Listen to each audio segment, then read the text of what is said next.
Hi again, everyone. I'm Kat Smith, and I'm a coordinator in the involvement and engagement team at the ARC. And it's an honour to be kicking off Research Week with you all, and we hope you find this session informative and enjoyable. So as I'm sure you already know, Research Week this year is reflecting on EDI, equality, diversity and inclusion in research. And we're going to attempt to do something a little different in this session in order to help you consider the importance of EDI in involvement and engagement in research. So we've brought together a panel of 5 individuals who you can see here on the screen along with myself and Beth, with varied roles and backgrounds to share their experiences with you. And we're kind of envisaging it's going to be a little bit like an episode of Question Time, but let's see. So my colleague Beth and I will be chairing this session, and our manager, Pippa Shaw, who's hiding in the background somewhere, is going to try and help us with timekeeping, as we've got quite a bit that we'd like to share with you today. So we've chosen, along with the 5 panellists, 5 questions which are going to be put to them and then opened up to you, the audience, for discussion. And we're hoping that this can be quite conversational and that you'll feel comfortable joining in and asking questions. So please feel free to write comments and questions in the chat box as we go. And after our panellists have answered each question, we will pick a couple of questions, either from the chat box or from those of you with your hands up. So please feel free to use the electronic hands up in the reactions button at the bottom of your screen. So we've got limited time in this session, so apologies in advance if we don't get to you. Please don't be insulted if we have to gently interrupt and move on. The session is due to end at 11:30 and we're not factoring in a break. So let's make sure we're respectful of each other and each other's opinions, please. And please bear with us if we experience any technical glitches, but hopefully it will be smooth sailing. So as you can see, we're using the spotlight view function. So hopefully you should be able to see the panel and myself and Beth on the screen here now. And if you do raise your hand because you'd like to ask a question, please don't forget to lower it again once we move on to the next question, so I can see new hands coming up as well. So hopefully that's not too much information and not too overwhelming, but we're looking forward to starting. And if everyone remembers to keep their answers focused on EDI, that would be helpful.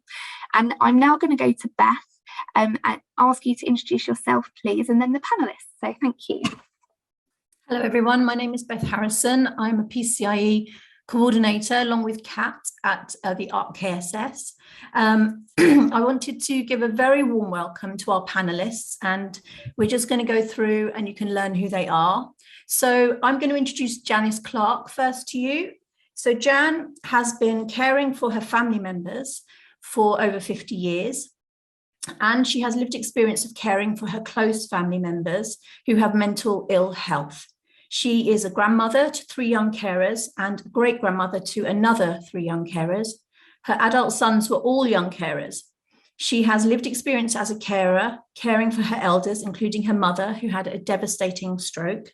She gave up her employment in order to provide 24/7 care to her mother, and she then became involved in co-production with carers. She is active in the national and local carers movement, a founder member and past chair of Action for Carers in Surrey, which is a third sector carer-led organisation, a family and carers governor of a mental health trust as well. She represents mental health carers on the Surrey Carers Partnership Board, and she is a member of the National Young Carers Alliance. She has extensive experience of health and social care services across the care landscape. And Anusri, can I ask you now to introduce yourself? Anusri today is actually in Canada, and she's kindly agreed to be on our panel while she's on her trip there. So thank you, Anusri. Oh, thank you very much. So my name's Anusri Biswal-Sasidaran, and today I'm here in the context of Bridging Change. Bridging Change is an organisation based in Brighton, but we actually work across Sussex. Actually, we work anywhere, but we're mostly based in Sussex. And we're driven by sort of promoting issues for Black, Asian, minoritized people. We're also really passionate about building infrastructure for Black, Asian, minoritized people and groups, because we feel that that's a real issue about sustaining those groups. I'm also very passionate about equalities, obviously, and I'm the Stop Search Chair for Sussex Police. I'm also sort of a representative of Brighton and Hove Council, which I sit on the Policy and Resources Committee as a standing invitee, and I do a few other things, but those things I'm particularly sort of passionate about. Yeah, is that enough? Thank you, Nazri. That's wonderful. John, would you like to introduce yourself? Yeah, hi everybody. It's a real pleasure to be here today. I am John. I use pronouns he, him. I work for a charitable organisation called Brighton LGBT Switchboard. So Switchboard supports the LGBTQ plus community to thrive. And they do that through a range of projects. So I particularly work on our specialist dementia project that supports LGBTQ plus people living with and affected by dementia. I am also a master's student at Brighton Sussex Medical School. I'm doing my MSc in dementia studies, and I'm interested in how dementia is affected again in minority communities such as the LGBTQ plus community. What else about me? I get involved in lots of different research projects. So at the moment I'm involved in a co-production project that's looking at inclusive residential care for LGBTQ elders, and another project that's bringing together primary healthcare and voluntary sector services that are looking at quality of life priorities for people living with HIV and cognitive impairment. And I've worked in things related to, I guess, public involvement and engagement for some years, and yeah, very passionate about the whole process of involvement and engagement with the public and the research connection. Thank you, John. That's brilliant. Patrick, could you introduce yourself for us, please? Thank you, Beth. Yes, my name is Patrick Nikawaranda, and today I'm actually sitting here representing myself as a brand. But however, I think, seriously speaking, I am sitting here because I am passionate about involvement in every aspect, and also the fact that every aspect of my almost like personal and professional life revolves around involvement, diversity and inclusion. So I'm really honored really to be part of the panel. And a little bit about myself. I am a second year PhD student at Brighton and Sussex Medical School. And my project is looking to co-produce mental health interventions with and for migrant populations, specifically around female migrants. And it is a subject I'm really, really passionate about, especially trying to figure out how to involve them in research, in policy making, and also design and I guess production of services and interventions. And so that's my role within the academic setting. However, and also I'm the involvement lead for the Finch project, which looks at reducing sorry, I'm getting a bit tongue-tied here, at reducing compulsory mental health sections for mostly around people that have been sectioned more than once or twice. And then another role which I'm really, really proud of is that I am actually representing Diversity Research International, a Sussex-based community group which focuses on diverse ethnic communities in terms of ensuring that they're engaged in every aspect of their lives. So if it be social, if it be academic, if it be physical and mental health, or just social involvement within the society. And yeah, let me stop there. That's lovely. Thank you, Patrick. And Mel, please. Hi everyone, I'm Mel Rees-Roberts. I work for the ARC. I'm one of the program managers for the ARC, and a lot of my work mainly revolves around supporting researchers in their own development. but also on behalf of the ARC, our sort of passion for hearing everybody's voice and trying to stimulate and include underheard voices, but not only in our research, but within our researchers, and then hopefully as a result of that, building the amount of research that's done in our region for the populations of our region. I'm a project manager and a researcher by background, and yeah, I'm really pleased to be here today. Thank you, Mel. So if we start now with our questions, of which we have 5. So I'm going to put the first question to all the panelists in turn, and starting with Anusri, please. So question number 1 is, what does EDI mean to you? And that can be as an individual or in the context in which you work, or for the organisation that you work for and any communities you work with. So Anusri, would you like to kick off with that, please? Thank you very much, Beth.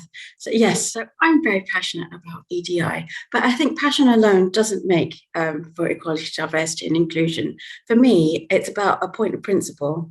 It's about making sure that you understand your data, that it makes sense, that you're grounded in fact, because, you know, this is a very emotive issue, and we talk about it as a right-based issue, but actually when you look and unpack information, you can see sort of health inequalities, and it's really clear. So it's good to base it in that. For me, EDI is about equality of opportunity. It's about asking the right research questions as well, because sometimes the way we frame it can be quite difficult and quite problematic. So I would suggest all of that is a part of EDI, and it's also part of the ethos. So it is not you know, a tick box exercise in the sense that if I do X, Y, Z, that makes it a good sort of an EDI sort of project. It's more than that, and it's about making sure that you back up. I mean, it's probably quite structured in a way, and more structured than I'd like to admit, you know, because it, you know, is, as I said, quite an emotional sort of thing around justice, obviously, which it still is. It's about bringing people to the table. It's about, you know, standing back and letting other people shine, depending on the context we're talking about. So a lot of our involvement work is about making sure that that voice is front and forward, and we let people speak for themselves. I think that's quite important, you know, giving them the space. Thank you, Anusri. Thank you. John, would you like to answer that question next? Yeah, I think EDI comes with a consideration that we must think intersectionally, I guess, when we think about equality, diversity, inclusion. So we need to acknowledge interconnected social categories, characteristics, I guess, of, you know, race, ethnicity, class, gender, age, sexual orientation, etc., faith, affiliation. I think EDI as well is not the role, I guess, of minoritized communities to do the heavy lifting when it comes to striving for equality, diversity, and inclusion. But I think it requires engagement and efforts and contributions, I guess, from those who belong to more dominant groups in our societies. And that comes with an acknowledgement, I think, as well, of reflection of the power and privilege that individuals might hold. I think sometimes in research, striving for diversity can be seen as a problem. So certain, you know, parts of our communities, for example, are seen as hard to reach or seldom heard. And I think those labels automatically sort of cast them as a problem rather than an opportunity. And I guess there's a myth, I think, for me, that EDI will only benefit minoritized or underrepresented people, but actually it has benefit for us all. It has benefit for research. And I think there's just one other thing I wanted to highlight, a report, I think, that I read, 2019 report from the Institute of Physics, Royal Astronomical Society and Royal Society of Chemistry, which surveyed physical scientists, and 28% of those surveyed said that at some point considered leaving their workplace because of the climate of discrimination towards LGBTQ plus people. So I think that's a real consideration about how we treat scientists and researchers, for example, who are conducting some of this research as well with our communities too. So I think it's a multi-layered consideration, of course, always. Thank you, John. Patrick, Would you like to answer the question now? Sure. I think for me, EDI is all about doing something different, doing things differently, thinking differently, and, well, behaving differently. And what I mean is that I think traditionally it's all been about almost hierarchy, power, and it's all been about privilege as well. And I won't lie, there's nothing wrong with privilege, but then if someone is suffering for you to be in that privileged position, then something is wrong. And also, privilege doesn't mean that you have to give up power. It just means that you also have to ensure that others are actually enjoying the same thing that you're doing. You're breathing the same air, for example. So I believe strongly that we have to think differently. And there's nothing wrong with thinking differently, but there's something right about thinking differently, because what we've thought about for so long, what we've tried to do for so long in terms of addressing inequalities or having a fairer society has not worked up until this point. Why? Simply because we were talking, say, for example, amongst ourselves and not involving those that may be different from us. And those that are different from us are the ones that then are going to suffer. They're the ones that then are going to have all these inequalities. And then we turn around and say, well, what is this problem that these people are not thriving? What is wrong with them? But yet it's simply the case that, well, we haven't heard their voices. So it's about having those voices, engaging those voices, hearing very, very bad experiences from people, but also hearing some of the things that have worked, because whatever might be challenging for us within this room may be something that is so easy to fix from the people that are outside that room. So when it comes to EDI, it's not about solving people's problems externally. However, it's about solving our shared problems, because the problems that we solve inside the room and outside the room ensure that we have something around challenging the inequalities. And I'll give you an example, say, for example, of health inequalities. We've heard so much around, well, this race, this particular age group or gender have had inequalities in that. But the reason has simply been because people have not been asked what's wrong for them. People have not been asked what might be right for them, what may be done right with them. But also people have not actually had the opportunity to share their experiences, their knowledge. And I was actually a bit shocked just now when John mentioned around, scientists actually having to leave the profession. And I'm thinking that is true. And it's the case in so many areas. And you wonder, well, if we're shunning the same people that are actually going to be saving our lives, then something definitely is wrong. So for me, EDI is simply around, like I said, changing things, moving, thinking differently, really, really thinking differently. Thank you. Thank you, Patrick. Mel. Hi, everyone. So I'm sort of going to answer this. I think personally, my journey with EDI started from a place of being slightly nervous about it, but working with the ARC, it's sort of, it's exciting now for me that we're focusing on EDI. And I'm going to answer this question sort of thinking about what does EDI mean to the ARC, and I want to present an analogy, really. John mentioned the word conductor. And to me, and I think what the ARC wants to build is something that looks like an orchestra. So in your orchestra, you've got your different groups of instruments. They all bring a different texture. They bring a different timbre. They come from different origins and they come in different forms. And not only do you have these different groups of instruments, but even within the groups of instruments, every instrument plays its own little role and has its own qualities. So I think of EDI about that, and that's what we have to foster and what we want to foster in the ARC.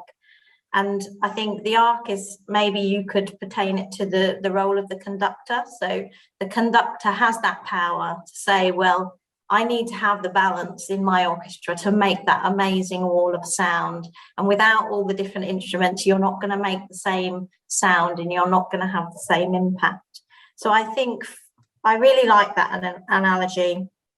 And I think in the current situation, I think there are gaps, and there are gaps in some of the bits of the orchestra, and that's where, like Patrick said, we have to think differently. We have to make an effort to say, well, I really want to make my sound as rich as possible, and get my marimba in there and the little plinky plonky sound to make this type of sound for this type of project.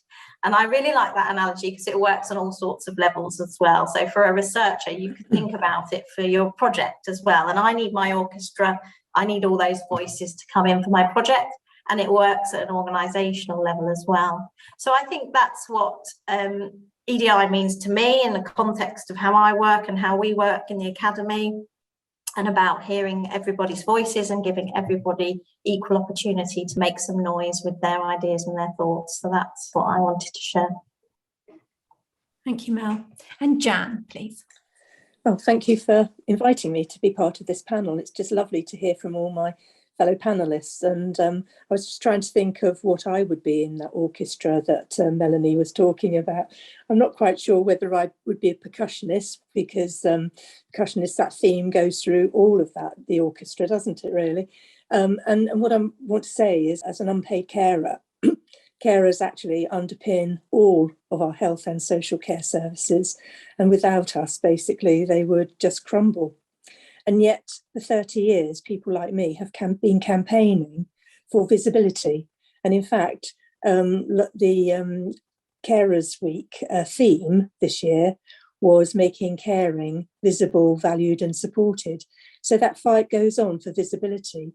And that visibility is so essential in research, because it's not just looking at, for example, a patient's needs, it's looking at the whole family's needs.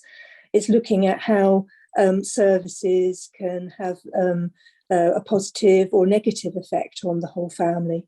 And so that's one of the reasons why I believe that caring should be seen as an essential part of, and carers should be an essential part of EDI. As I was saying, that we are actually quite often hidden and invisible. So we are often one of those groups that John threw some doubt on whether we should be thought of as seldom heard from people or seldom recognised people, but sadly we are. It impacts our health and well-being. It impacts on every single part of our lives. It also impacts on staff members who are carers. And so within research, it's absolutely essential, for the same reasons that John put forward, of why people from the LGBTQ plus community are leaving services. Caring can impact and force people to give up work. So caring and carers need to be absolutely essential part of EDI. We also span every single one of those groups. So all the 9 protected characteristics. So not only are we the 10th protected characteristic, we underpin all the other 9. And there are various groups of carers who feel very, very marginalised. Carers on low income, from ethnic minority backgrounds, people caring for others with certain conditions such as psychosis, dementia, learning disabilities and so forth. Young carers, they themselves are a group of children and young adults who are seldom involved in research, and yet they're very much impacted by caring. Carers UK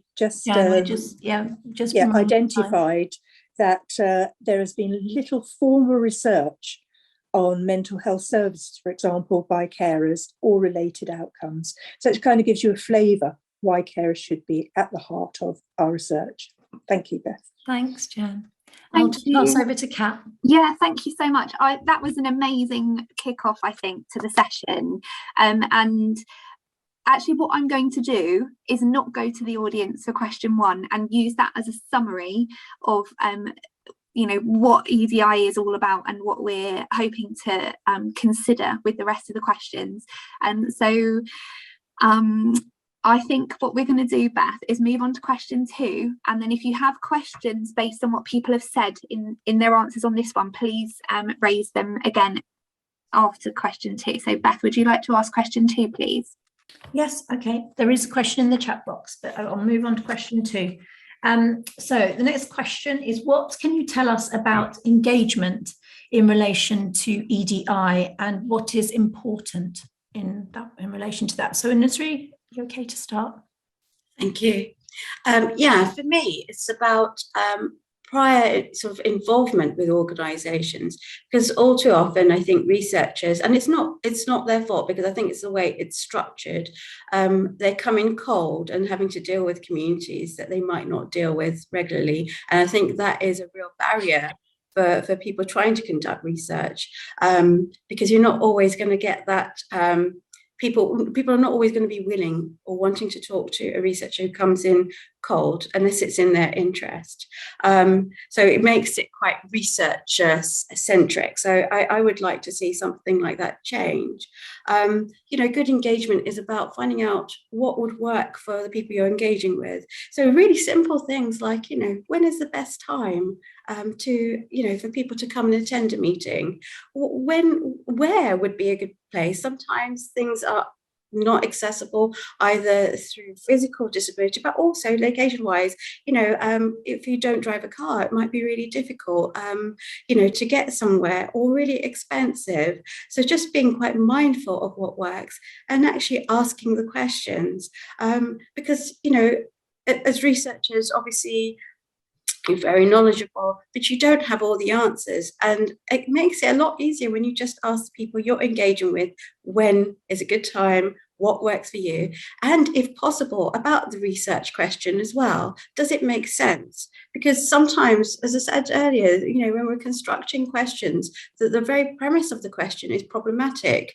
And sometimes downright insulting. We're doing one on vaccines, and we're again asked to sort of almost investigate what BME is what their response is to the vaccine, and creating it as if, constructing as if they're problematic. So we are sort of being challenging, and this is the thing, it's part of being disruptive as an organisation, about challenging the question and saying, actually, is this what it looks like? This might be a national figure, possibly. Are we actually even collecting that data? What's you saying? Because there are lots of non-vaxxers in Brighton, for instance, who are white.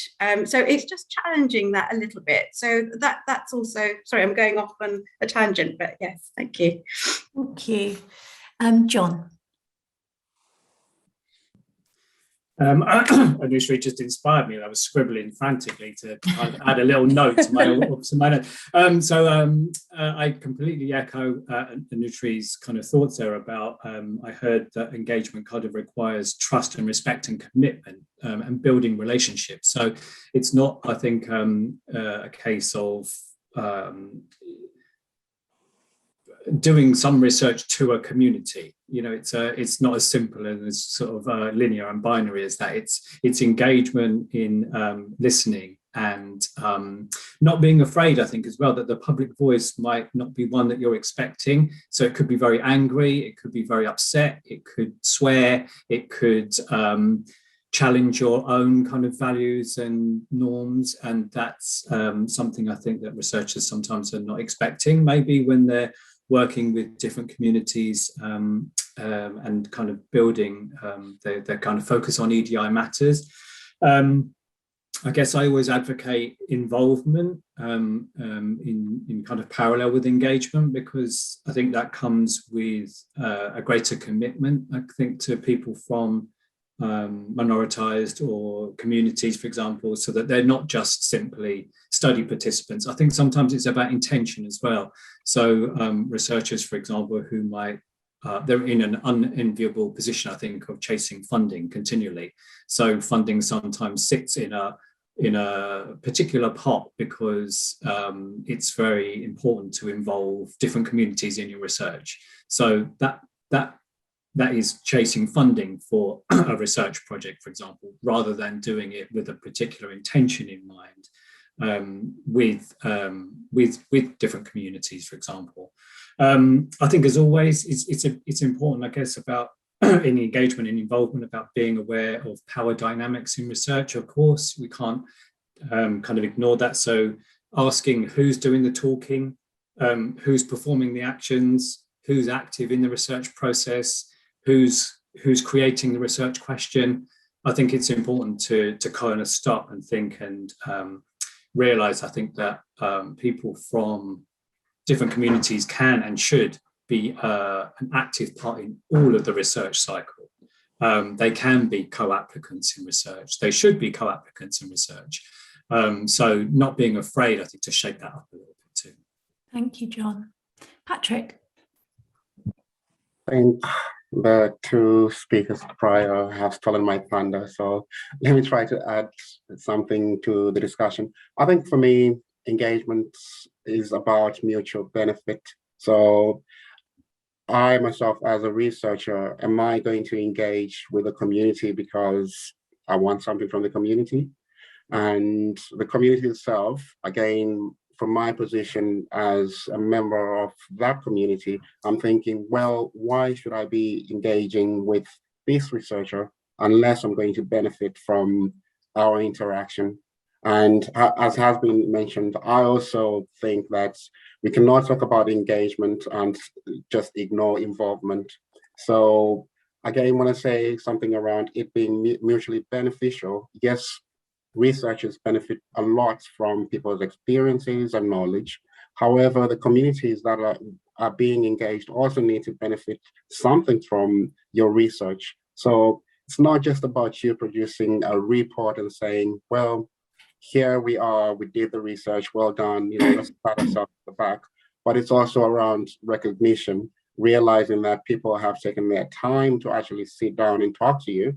So engagement comes with a cost, and that cost would be someone's time. And that cost should actually be almost like paid for by the researchers or the research institutions. So I'm talking about proper engagement requires a lot of investment in time, in building relationships, but also money. And there are communities, organizations, for example, that want to be involved, that want to have this continuous relationship engagement, but it costs money. And so engagement really comes at a cost. So be prepared to forecast a lot of expenses when it comes to engaging communities and involving people. I'm glad that the money has come up this early in the discussion, because it is a hot topic in involvement and engagement, unfortunately.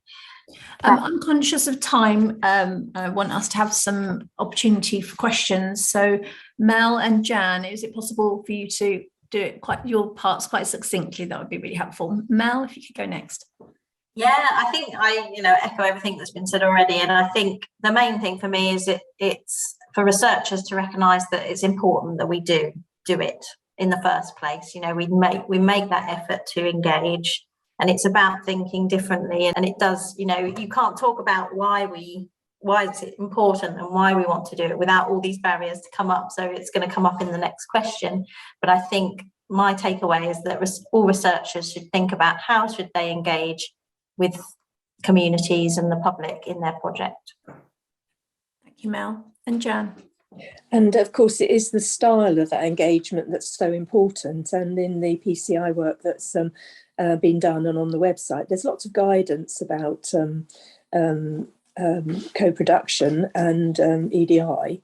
And with any community, it's all about respecting people, seeing them as equal partners, the language you use, how, as my colleagues have said, how people are supported through the whole process and throughout the whole process, from beginning right the way through to final dissemination and monitoring. That's respectful. That's what respect is.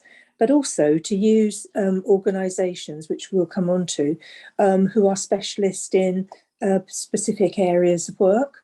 So we haven't spoken so far about marginalised groups such as, for example, military veterans who see army related groups as their home. So it's going to them rather than just expecting them to come to you. Again, prisoner populations, they can't come to you, so you have to go to them. and Gypsy Roma travellers. Again, there is expertise around in how you approach certain communities. So it's using the already established experts in doing so. And I guess we'll talk about the funding aspects of that in the next following questions. Thank you, Jan. Thank you. Kat, over to you. Yeah, thank you very much, Jan. I think the point you've made around using already established experts is really important, and also the point about going to those communities rather than expecting them to come to you. I've got a question in the chat box, Mel, from Michelle. Thank you, Michelle. How are researchers being supported to develop their research protocols and their approach to PPIE or PCIE? Yes, thank you, Michelle. A really good question. I think there are lots of opportunities through the ARC, and I can only start with the wonderful PCIE team and say what a wonderful job they do. And any applied researcher in our region can get in touch with Pippo, Kat and Beth and start to discuss their PPI work.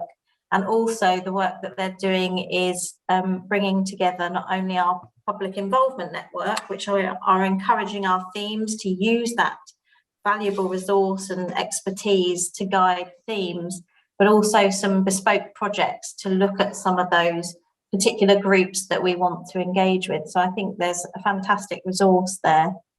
And also I think, part of what we try and do in the academy and what we're looking towards more now is about how can we support organisations to support their staff. The ARC, we have small teams, we've got 3 on our PCI team. So although they make every effort and they go, 100 miles past where they should go, we feel that we need to start encouraging organisations also to support their own workforce to do research and to help to provide that sort of development opportunities.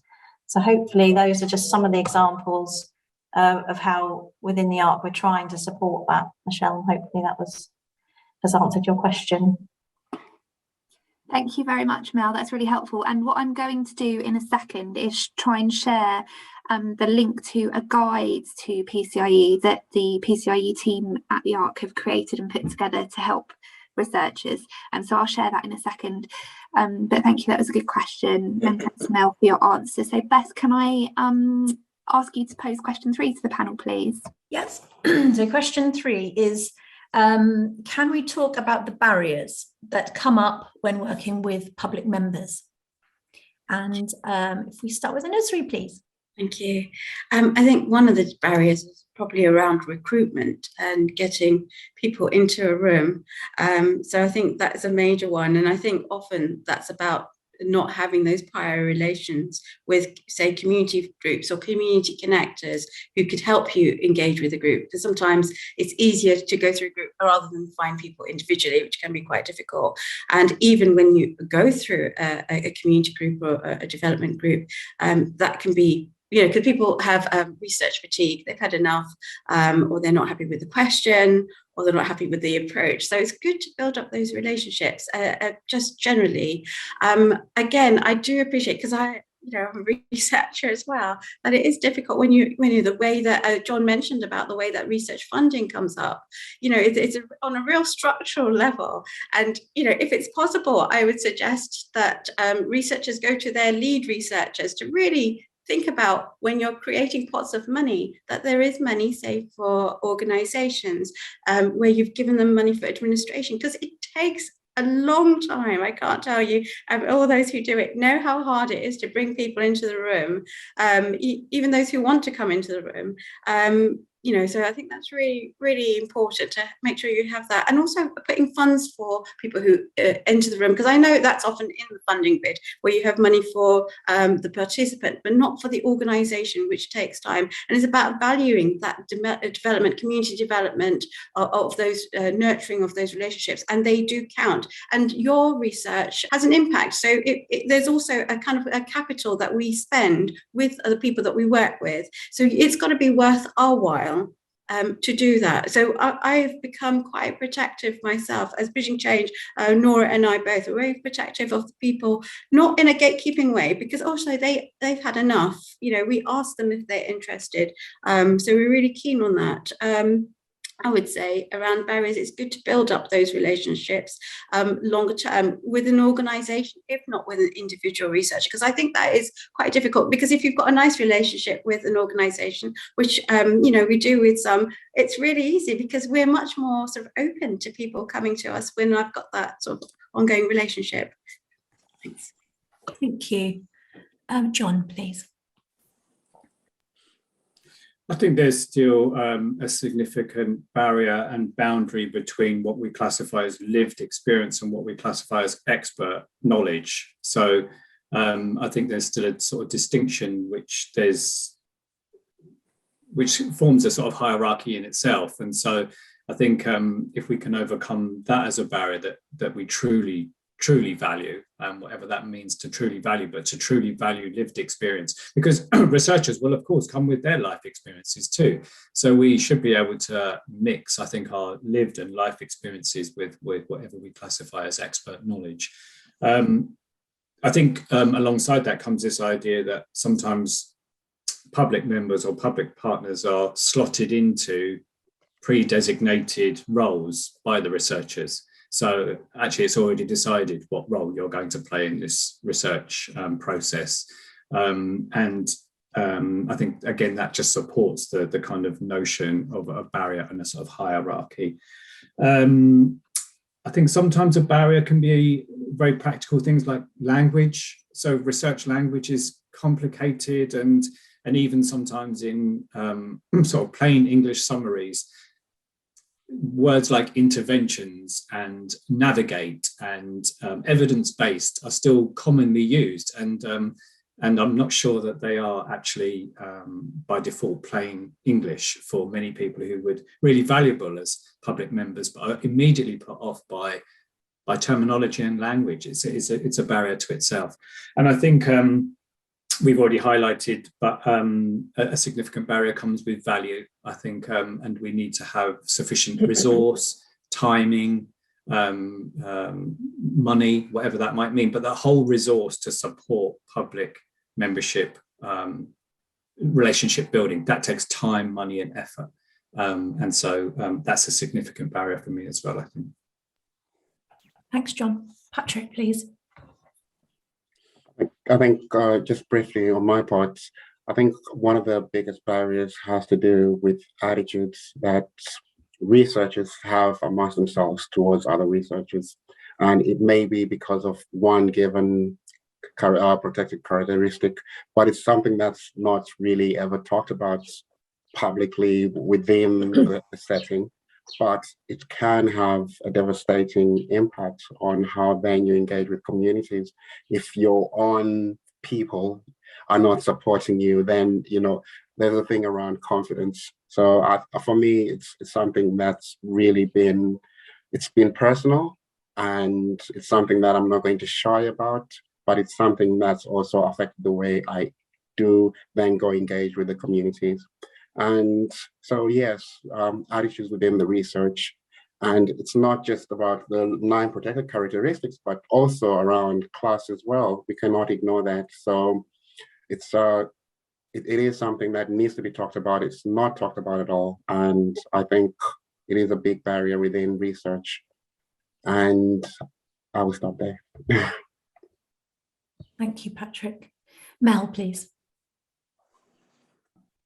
I wanted to basically sort of raise two barriers that sort of came to mind when I looked at this question. The first is from a researcher, sort of with my researcher hat on, and that's time, which a lot of people have already mentioned.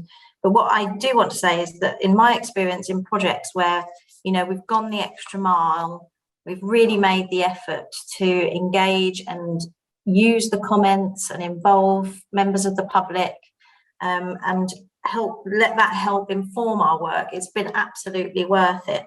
And I think also you need the time to do it respectfully. At the end of the day, we, as Anne-Cherie said, and others have said, these are volunteers, these are organisations that are helping us with their time. So that needs to be considered, and you need time to do that properly.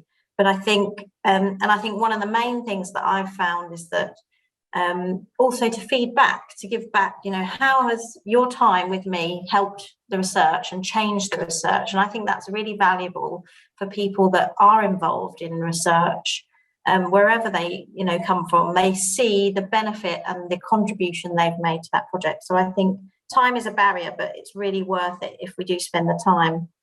And I just want to pick up a little bit on language that I think John said. I think from a researcher perspective and an ARC perspective, we are also really want to stimulate research in under-researched areas, so in social care, in social work, and in public health. And I think we ourselves as the ARC, and the NIHR to a certain extent, the National Institute for Health and Care Research now, uses a very clinical language and a language that's based on clinical trials. And it's really hard to break free from that to attract new audiences to the ARC. So I think that's a big barrier and something we're really working on, but I don't think we've cracked it yet. Thanks, Mel. Jan, please. Yeah, I'd just like to reinforce the need for resourcing or organisations you want to work with, you know, building up those relationships. But, you know, they're all struggling with funding. A lot have had their funding cut just recently. So if there's an expectation that they will help researchers or the ARC in access to the people that they serve. Some are umbrella organisations with huge databases. Others are very niche organisations, but whoever they are, they don't have the spare capacity always to, it's not just clicking our fingers and saying, you know, and they'll magic up the people for us. They will need support in doing so. I do believe we need to think about how funding could be available to help them in getting those people's voices into the research. That's all I want to say. Thank you. Thank you, Jan. Kat, over to you for questions. Yeah, thank you, everyone. And the first thing I want to do is pick up on a really interesting observation that's been put in the chat box by Sam Robertson. So thank you, Sam. And she stated that it is an observation that people are increasingly using the correct terminology and then assuming, and correct terminology, you know, what they assume to be the right thing, and then assuming that they are then doing it or doing the right thing, and that invariably is not always the case, especially in relation to co-production. And I thought that was a really good point, Sam, and it made me think about something John said actually in his answer around researchers slotting people into pre-designated roles, or, you know, trying to do what they think ticks the box almost. And I don't want to be cynical and say that is what is happening, but I do think it's important to reflect on that. And we might think we know what we need to do, but is it actually the right thing? So I think, yeah, that's a really good point. And something else come in. And Michelle, I liked your question about whether researchers get support to recognise unconscious bias and how it might be impacting their research methodology in respect to EBI. And I wondered whether, well, I can mention that my colleague and job share Beth has been on some fantastic training recently around unconscious bias and fed back to the team, and we were talking about how we'd like to create some training for researchers on this subject matter. So watch this space, it's going to be happening. And yeah, great minds think alike. Well done, Michelle, great point. Something else has come through, another point from Michelle. Can I have a look at that in a minute? We're actually back on track with time. I think, you know, our panel have such wonderful in-depth answers on each question, and I want to make sure that people are getting the chance to ask questions if they'd like to. Let me just see this last one from Michelle. How can we generate the headspace within research supported by research sponsors to factor in the time and quality to the engagement piece and the right approach to minority groups to make sure it is diverse, reacts, hold on, sorry, my mouse is being naughty, to difference appropriately, and ensures, as Patrick states, that appropriate support and recompense is built into that? Yes, that is a huge question, isn't it? And you're getting the tricky questions out there, aren't you? Yeah, no, it's great. And it actually, do you know what it makes me think of, Michelle? It makes me think of Mel's analogy of the orchestra. And it's almost like the conductor needs to be aware of what's missing within the orchestra. That's what it's making me think. It's like, what sounds aren't we hearing? Whose voices aren't we hearing? And how can we engage with those groups? Not expect them to come to us, but go to them. Has anyone else from the panel got anything they would like to add to that?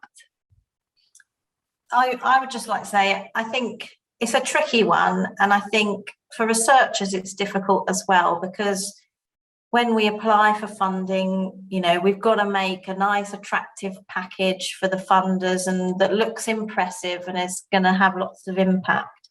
And I think sometimes, you know, these things around public involvement and EDI squeeze out because of that fact. But I do think if you can, you know, to think about how you as a researcher put together your projects and build in those bits of time that you think are worthwhile and justify that, then I think funders wouldn't necessarily, you know, it wouldn't be a detriment to your funding application. So I think it's about, and this is something that you learn as you go along, I think, as researchers.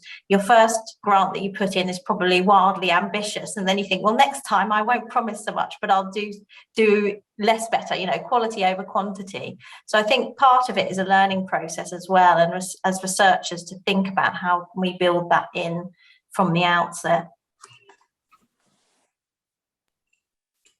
I wonder if I could say something.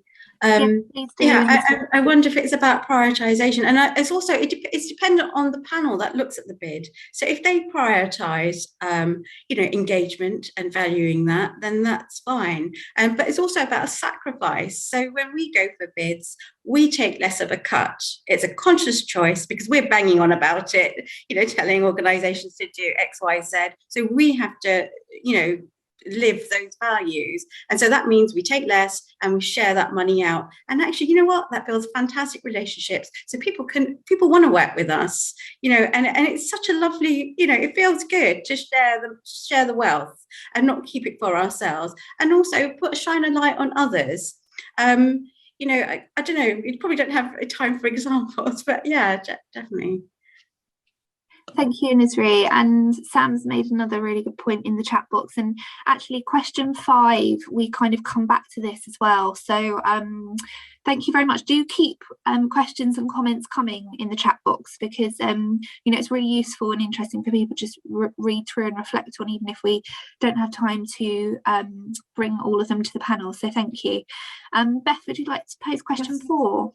Okay, so question 4, panel, is what things are important for researchers to prioritise when we work with public members, and where does EDI come into this? So, Nisri, start, please. I do think it's about building relationships, and I'm sorry to bang on about it because that's been pretty much what I've been saying the whole way through, and working with communities. And it is about shining a light, and maybe stepping out of the light yourself. And it's about asking the right research questions, going to communities and giving, you know, because you go to an ethics committee, I assume, but, you know, you use people as sounding boards. Does that sound right? Does that make sense? Is this a relevant question? Is this something that you think is important? And when you're having those conversations and having that collaborative approach, I think it makes for better research. It's been grounded in people's experience and makes sense. You know, researchers are a skill in itself, and it's a very valuable one, but I think it needs to thread through with who you're engaging with, because if you're doing it in an ivory tower sitting there, it isn't, you know, you need to make it real for people. It needs to make sense. So yes, I just want to keep it brief. Thank you, Nisri. John, you next, please. I think the question is, what things are important for researchers to prioritise when we work with public members? And I would say prioritise the public members. I guess there's no harm in that. And I think there is something that I think has been a thread today about relationship building. So I think there's something around continuing those relationships outside of the immediate research project too. So there's nothing worse, I think, for some communities to feel like they're of interest in the moment and then dropped, as it were, kind of inverted commas, when the research is over. I guess there's some priority and understanding around the experiences of public members as well. I think Jan talked a lot about that, as well, as far as carers and things as well. So understanding that public members don't work on the same timelines or in the same ways that you do as a researcher. So they may cancel at very short notice because of ill health or caring needs or a million different things, you know, like, so there's a consideration, I think, to prioritize the kind of the real life experiences, I guess, of your public members. And I think prioritizing the planning, which we've talked about a lot today. So real, you know, before you even get off the ground, plan how long some of these things may take, and then probably add a little bit more too when you're engaging effectively with public members. So don't imagine that that kind of thing is going to happen really quickly and without any kind of blips along the way. And I think one final point I'd like to say is just about prioritizing the fact that your applied health research will have little value in whatever that means as well without public members. So really understanding the core of your research is only of value because of its public member contribution. Thank you, John. Patrick, please. I think I will echo what's been said. It's around prioritizing relationship building and just also around building trust. So yes, you have this relationship with the communities, but also they need to trust you. And that trust also means that you are very, very open in terms of what any feedback, if any, that you need to give to the communities. So prioritizing that trust within the community. So even when things go wrong, at least if you go and just say, hey, things have not gone as we planned, how can we work better? I think it's important to do that. So I will say trust and relationship building. Thank you, Patrick. I'm going to go over to Mel, but just also to say, Jan, you've chosen not to answer this question. So it's just be Mel now. Thank you.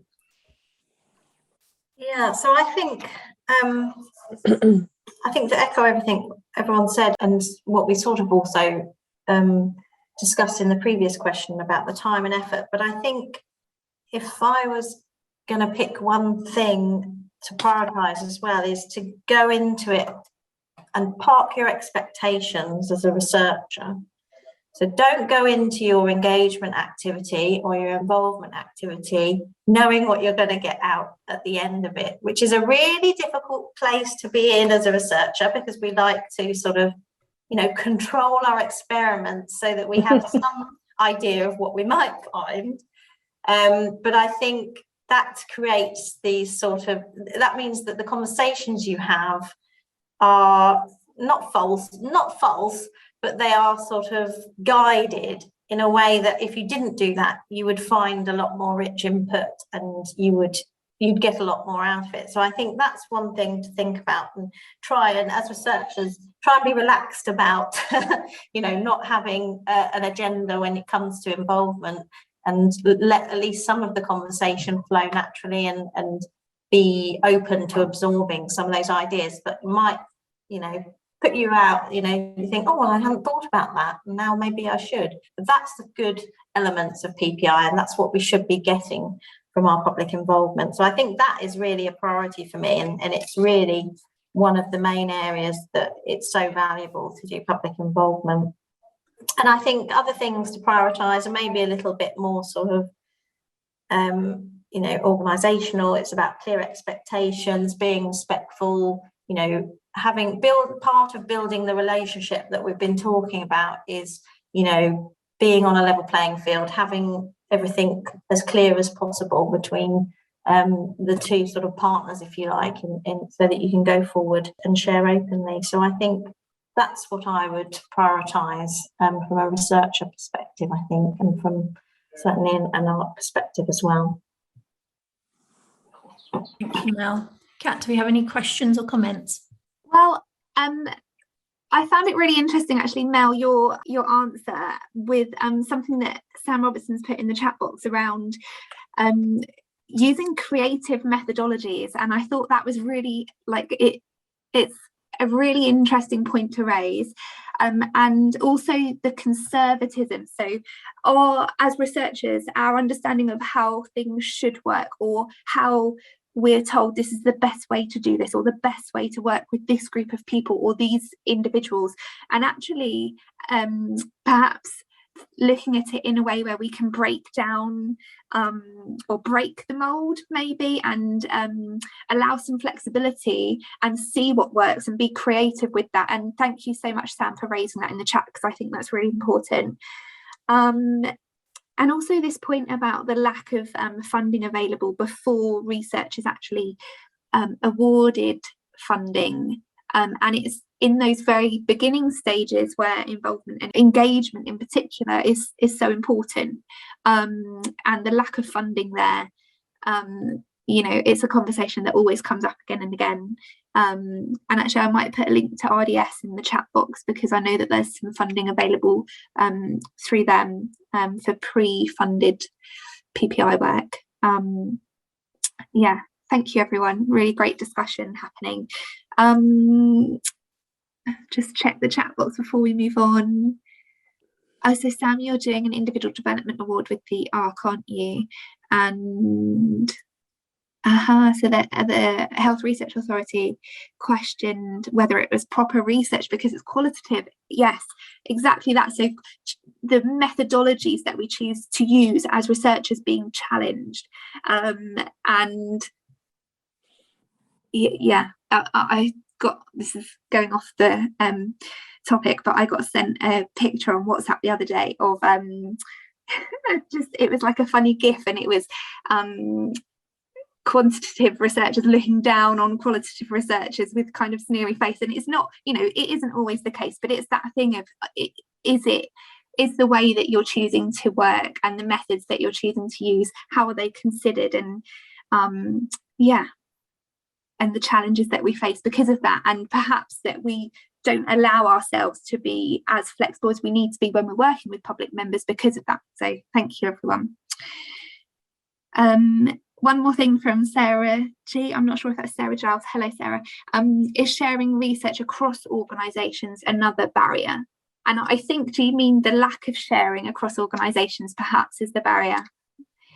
That's an interesting question.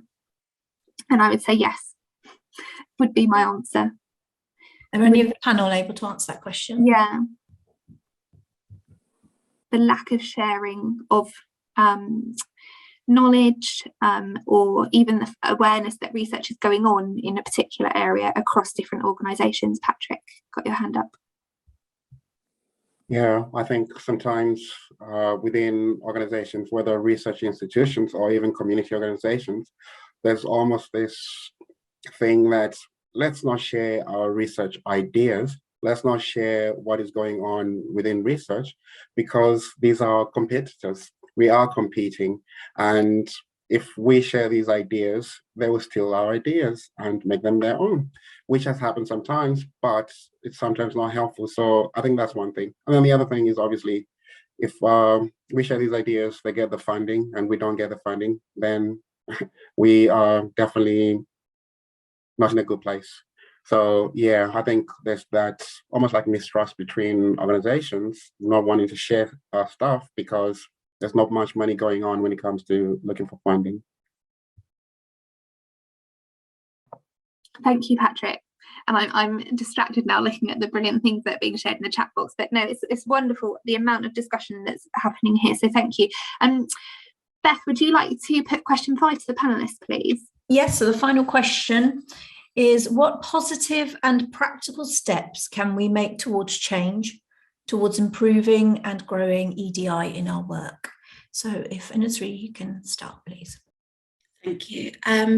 Maybe something around doing some pre-research before we start the research proper. Do some investigating. Do those sort of like a scoping exercise with people that you're going to engage with or potentially engage with, or people who have access to those people, just by way of sense checking that this makes sense. I think that would be really helpful. Because also the EDI part of this question, that is a constant learning. I'm constantly learning and I'm educating myself and pushing myself, not being afraid to ask questions in a safe space, making sure that I get what's going on, because things are evolving, our understanding of things are evolving, and being humble in the face of learning, even from the most unlikely of places. So I think that's really helpful, and just, yeah, I think I'll keep it short and sweet there. Lovely, thank you, Nasri. And John, please. Absolutely, support Anusri on that one. It's about constant learning as well. So it's not a case of I've done some positive step, I've done my ED work, I work now, and I kind of got the answer. So it's a continual reflection, evaluation, and learning, I think, as well.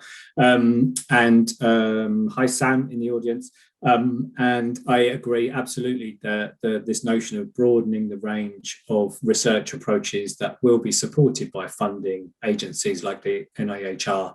Otherwise, we keep doing the same thing with the same people and getting the same results, I guess, and highlighting continually that there's still a gap and that more people from different or other or minoritized communities, for example, need to be part of the research process. So if we don't, I guess, start to think a little bit more differently and radically, we'll be having the same conversation in 5 years' time or 10 years' time. Or I think there's something around, as a positive and practical step as well, about reducing, and this is maybe a naive aspiration, but some of the bureaucracy and the sort of administration in involving public members and public organisations too, because that's a huge barrier, I think, of form filling and what role do you play. We need to give you a label to make sure that we know what role you're playing in this research, and if we can't find the label that you fit into, then we can't find a way to recompense you for your work. And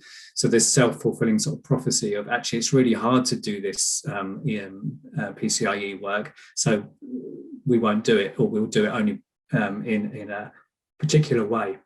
So I think the bureaucracy and the administration is a real consideration. And if we can find a way, I think, to streamline that and make that more efficient, I think that would be great.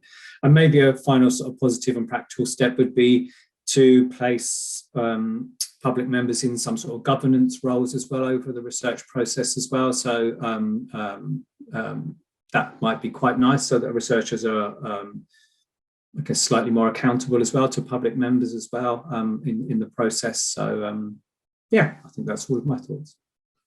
Lovely, thank you. Patrick, please. I think if you are ARC funded, the only ever positive thing you need to do is approach the PCI team. So they're great, they're wonderful. And I think as a researcher outside, obviously looking at the PCIE, if you don't have access to the PCIE team, then there are actually some practical steps that you could possibly do. Some of them have been mentioned. But one of the things that I would like to see academic institutions do more is actually offer scholarships or even, PhD, MSc opportunities for people from all these diverse backgrounds that we're talking about. And if we can get them involved in academia, it will actually be easier to change policy, because one of the things is that, well, if they're not being involved in academia, then, well, how can they then just be involved through the whole involvement route all the time? Give them opportunities. They have something to give. And I happen to be one of those people that will say, I'm lucky, I'm very fortunate. But also within academic institutions, attitudes need to change towards people who are different from us in whatever way it may be. So I think that is the very, very first step. And then the second step you can take, and you can sing what you're doing right around EDI. And I will say I think I'm doing it right. But the thing is actually ensuring that if my project is looking at female migrant mental health, am I talking to the female migrants? And it's not just me talking about female migrants from a particular area of the world or that look like me, but it's ensuring that I hear the different voices of female migrants. And so I'm also looking at, well, they probably, we don't share much in common, but I'm actually willing to work with them. So it's accepting the need to work with difference and, celebrating that the difference really, because it enriches one. And lastly, I think from an organizational perspective, I think it's really good for organizations, community organizations, to be involved in research, and so the funding applications for any projects can actually involve individuals and community projects. And one thing that, again, I would say I have done is that I've involved the female migrants around the questions to ensure that the questions are right for them, but also for other female migrants, that's, so they're not discriminatory in any way. And I intend on doing that on analysis as well, and also sharing the results of the findings. So I'm just trying to get them involved throughout this different stages so that at least people feel like it's something that belongs to them. And even though I get the title doctor, but hey, we are many behind me. So I think that is the aim. Thank you. Brilliant. Thank you, Patrick. Mel, Jan, just want to say, did you want to have some time to speak as well for this question? Yeah, after Mel. Brilliant. Thank you. Mel, please. I'll keep it short then, so Jan, you've got a chance to say what you'd like. So I think I agree with everything that's said, and I think the two things I wanted to raise here about positive and practical steps is about, as researchers, recording your impact, and that's when you look at your public involvement. What's the impact of your public involvement been, and who have you reached, and how have they changed your project? That's really valuable, and it feeds back to you as well that, all the time and effort was really worth it. And there are some really nice frameworks, and I can share one on our Glass Cube site, our collaboration hub that was developed by another ARC, East of England. And it's a really nice way to look at your involvement and how has it affected your research. So we're happy to share that. And then I think to reiterate what Patrick said about sharing good practice. So it was really nice to see, we had a poster call for this research week, so do go and look at our website, and the theme was around EDI, and some fantastic, really diverse projects there. So, do come forward and share your work in a poster, or even write about your own experiences in public involvement. There's lots of journals now like Research and Involvement, where you can talk about the public involvement in your research project and really highlight what you've done and how it's been worthwhile to you. So I would encourage people to think about, using your PPI and your involvement, and showcasing that work as well as an additional output, and recording that for others to learn from. Thanks, Mel. And Jan, please. As an ARC theme advisor for co-production, I have also reviewed funding bids, and at the time I thought, when the decisions came through, I thought that the weighting of the scoring for the success of a funding bid should be more robust when it looks at co-production and EDI. And I think that might be one step to improve the take-up of or the success, if you like, of bids who are serious about EDI. Thank you. Thank you, Jan. Kat, over to you. Thank you, everyone. And I would like to firstly go back to a question that Michelle put to us at the very beginning of the session, which was to the panel, what's your view on how research can be framed better to ensure inclusivity of difference and that patients and citizens can be seen and heard? So we've had some answers already, but would anyone like to contribute more to Michelle's question? So I'll say it again. How can our research be framed better to ensure inclusivity of difference and that our patients or public members can be seen or heard? So what can we do to better frame our research? Would anyone like to And Isri, thank you. Yeah, I don't know if you do this. I know in the public sector they use equality impact assessments, where it is sort of where you have a structured way of going through it, and maybe that's helpful. I mean, it's not like you have to hit all the different groups, but it just gives you awareness and also the limitations. And it's all right to say, this is what I'm looking at, this is not what I'm looking at, and why. And I think that kind of transparency makes it easier, and it also says to me that you've been thinking about these issues, and you give an explanation. I think something like that, perhaps. Thank you, Nisri. Also makes, oh, go on, Mel, sorry. I just want to add as well, and I think this is a skill as well for researchers to build as they move forward, and it's about learning how to make your research real for people. You know, everything we do to now, or most things, are based on research in the past, so it affects us even now as we sit here, but we talk about projects that will create impact for the future. So it's about learning how you can make your research real for members of the public and for the different sort of groups that you might want to engage with, and you know, putting it in a context that shows how it impacts their own lives. Thank you, Mel. And before I come to you, John, it just made me think actually of some of the documents that the PCIE team have created that are on the ARC KSS website, and which may well be helpful. If you haven't seen them already, please take a look. So we've got one called Getting Started in PCIE, and another which is a public member role description, and they are documents that have been designed to be helpful for researchers when they're thinking about how and why to involve and engage public members, and who they need to be thinking about and how best to do that. And yeah, so take a look at the website. If anyone, Beth or Pippa, who's hiding in the background, or even Charlotte from our comms team, I've tried to post some links in the chat box and the links aren't working, so I'm failing there. If you can fix that. And also, Charlotte, can I ask you to just pop a link to the main ARC KSS website so that people can find those documents that I've just mentioned as well. Thank you. And John, I'm going to come to you. You've got your hand up.